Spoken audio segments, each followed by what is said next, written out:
Hapsi. He's not going to be an easy man to get past tonight.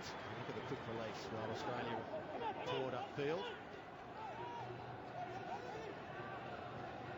Hassan Mudafa. This is Ahmed Mubarak. Goes by the nickname of Kanu. It's in terms of his looks rather than the way he plays. He is a defensive midfielder as opposed to a striker. Chance here for Al McBarley. Al McBarley has scored.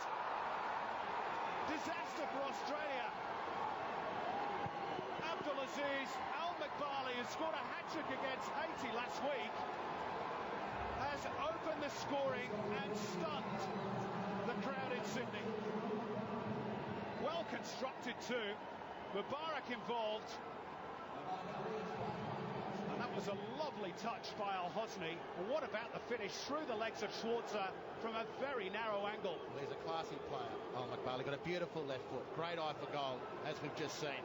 Michael Thwaite, perhaps nervous early, just caught short on the ball over the top.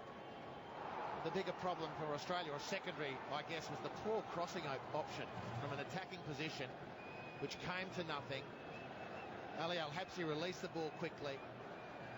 Oman could set and then pounce fatally. Australia back on their heels.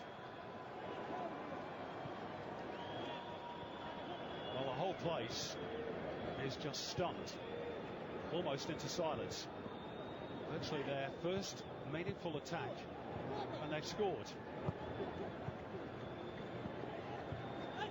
That wasn't in the game plan. Anyway, the good news is, Harps, if there is good news for us. Glanced off the arm there of Al McBarley. Maybe Holger Osik who's making that very point, but I'm not sure he could have made the decision that this was intentional. He's looking to hold off the man, unless you see it differently, Harps. I'm happy for that to be play on. He's beaten Michael Thwaite to the punch. Both players were reaching across to try and lever some advantage, but he is a very tidy. It's the second time he's caught him. There wasn't a heap of contact in truth, but it was still punishable, rightly so, by a yellow card. The goal scorer has worn 2 from Cornthwaite so far. Players warming up. The entire Omani bench is emptied and going through calisthenics behind Australia's goal. The Australian crowd not impressed. Might be here by Ryan Ibrahim. Oh, it's an own goal! Miller Jelinek. Oman lead by 2-0. Catastrophe. This is unbelievable. The cross from Ryan Ibrahim caused panic in the Australian defence. Jelinek stuck out of boot and deflected it past Schwarzer. Well, it's an innocuous situation, but the ability of Raed Salah to just get the half yard, something that Australians typically haven't been able to do. That half yard was enough. Jelinek stretches to try and shepherd the ball out for a goal kick. He can only find the back of his own net. It's a disaster for the Socceroos. Well, the best laid plans at half-time have just been thrown right out of the window. And the advantage, Simon, even though it happened accidentally in the end, of crossing from closer to the byline, defenders facing their own goal, you always have that opportunity, as opposed to the bulk of Australia's crossing options that they've exercised so far. Well, can you believe this scoreline, Andy? Can you truly believe it? No. No, I can't. Nothing else. No, just hasn't been there. Well, the passing's been poor. The movement's been slow. And I think in the final third, the formation's been too narrow. Now Cruz through the legs of the fullback and around the second defender. That's much, much better by Robbie Cruz, and he earns a corner. The value of Robbie Cruz. He's the only player in green and gold who's able to run past an opponent in possession. He beats 2 here. And all of a sudden, it's an opportunity for Australia. Can they get the lift of a goal? Out-swinging corner towards Cahill! They have! There he is again! How many times have we said it down the years? When Australia need a goal, they look to Tim Cahill, and they're back in the contest. And Mark Bresciano's about to take his place in the team. Great corner. Beautifully met. How many times do you say it about Super Tim? In she goes.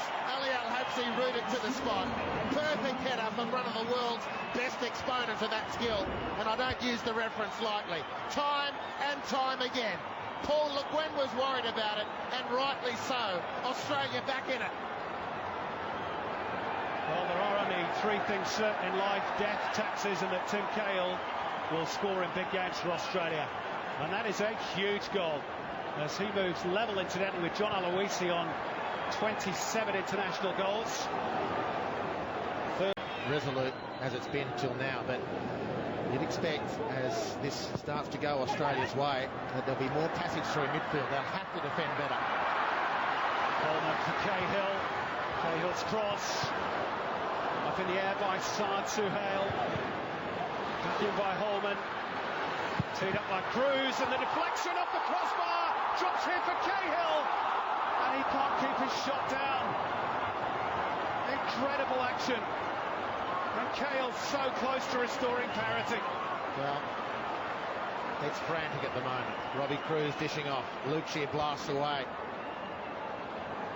Two posts, not one.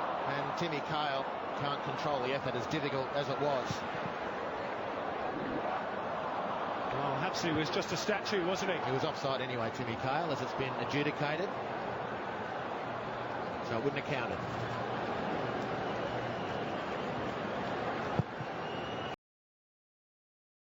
It offers, as far as Oman are concerned. Thompson trying to drill it in. There is Aloisi. Tommy Orr showing good perseverance and good speed to retrieve possession. This is Holman, who'll drill it. Oh, great goal by Brent Holman! Just what Australia needed. 2-2. Great strike from distance. Well, that's the money play. Offered nothing defensively. Hasn't offered a lot in a build-up sense. But he owed his team one. He pulled the trigger and lets her rip. And it swings past Ali Al-Habsi, who could do nothing about it.